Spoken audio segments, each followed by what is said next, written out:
चलिए अल्लाहुम्मा सल्ली अला मुहम्मद व सल्लम मक्कतल मुकर्रम इंद यौमुल क़ियामह। आज हम पढ़ेंगे मोशन इन वन डायमेंशन। ठीक है ना। मोशन इन वन डायमेंशन वो वाली मोशन होती है जिसको डिफाइन करने के लिए आपको एक ही वेरिएबल ज़रूरत है। यानी जब वो मोशन चल रही है उसमें एक ही डायमेंशन वेरी कर रहा है, या तो एक्स कोऑर्डिनेट वेरी कर रहा है, या तो आपके पास खाली वाई कोऑर्डिनेट वेरी कर रहा है, या तो खाली जेड कोऑर्डिनेट वेरी कर रहा है। तो अब जब हम मोशन की बात करते हैं तो हमारे पास मोशन की बहुत सारी टाइप्स होती है। एक होती है यूनिफॉर्म मोशन। यूनिफॉर्म मोशन वो वाली मोशन होती है जिसमें वेलोसिटी कांस्टेंट रहती है।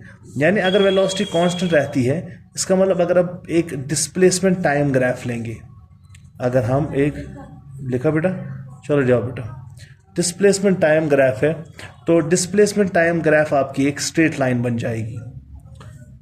डिस्प्लेसमेंट टाइम ग्राफ एक स्ट्रेट लाइन बन जाएगी क्योंकि जो स्लोप होती है डिस्प्लेसमेंट टाइम ग्राफ की वो वेलोसिटी देती है। इसका मतलब स्लोप कांस्टेंट रहेगी, तो हम बोलेंगे ये यूनिफॉर्म मोशन है।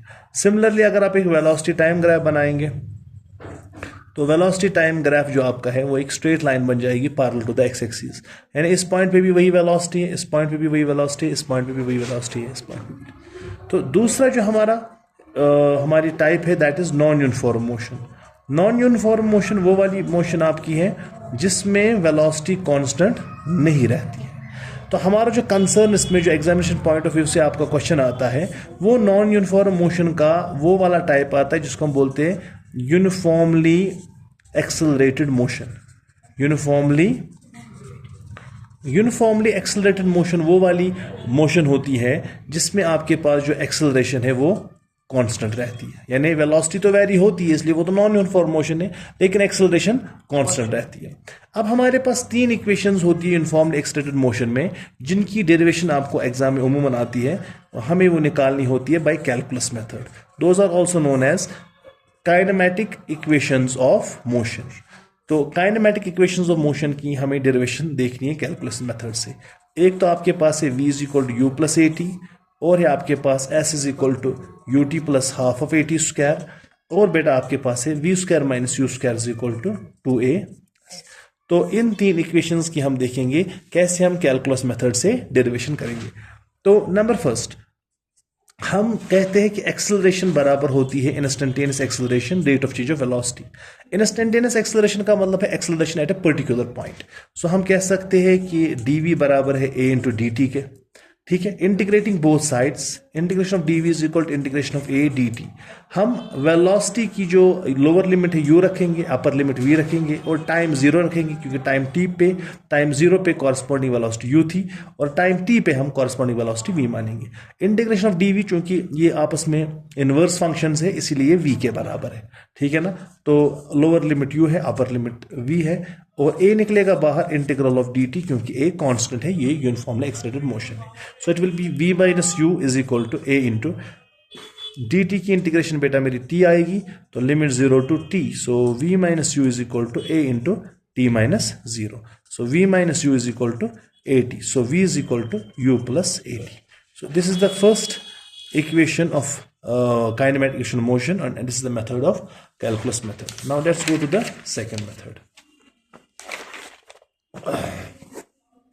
Second equation, that is s is equal to ut plus half of at square, where s is the displacement, u is the initial velocity, and a is the acceleration which is constant, t is time. Let's derive it. How can we derive it? We will derive it by writing v is equal to ds by dt. So we can say ds is equal to v into dt. So we can say ds is equal to, instead of v we can write u plus at because we just derived it into dt. Integrating both sides we can do u plus at dt. ठीक है ना। तो limit 0 to s रखेंगे और time का 0 to t रखेंगे।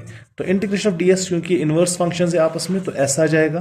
ठीक है ना। तो लिमिट से 0 to s is equal to u integration of dt 0 to t plus a integration of t dt 0 to t। पहले इसको अलग दिया, इसको अलग दिया, सो ये तो बेटा मेरा s माइनस 0 आ जाएगा, और ये यहाँ पे u integration of dt t है, limit 0 to t plus a।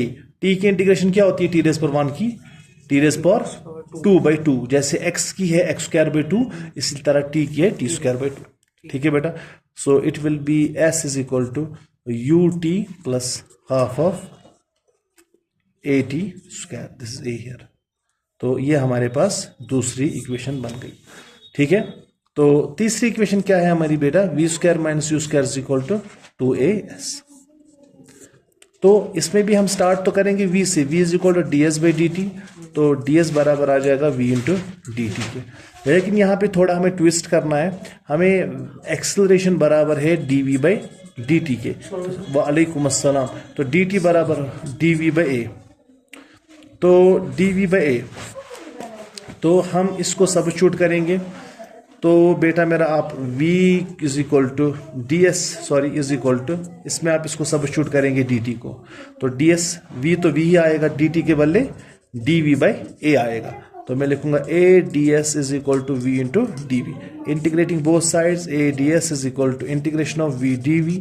Now velocity की लिमिट्स क्या है, u टू v, और इसके डिस्प्लेसमेंट की 0 टू s। सो यह आ जाएगा यहाँ पे as, limits are from 0 to, और ये बन जाएगा v square by 2, limits are from u to v। So it will be as, और ये 2as हो जाएगा, और ये बन जाएगा v square minus, so that's the derivation. So these were our 3 kinematic equations of motion.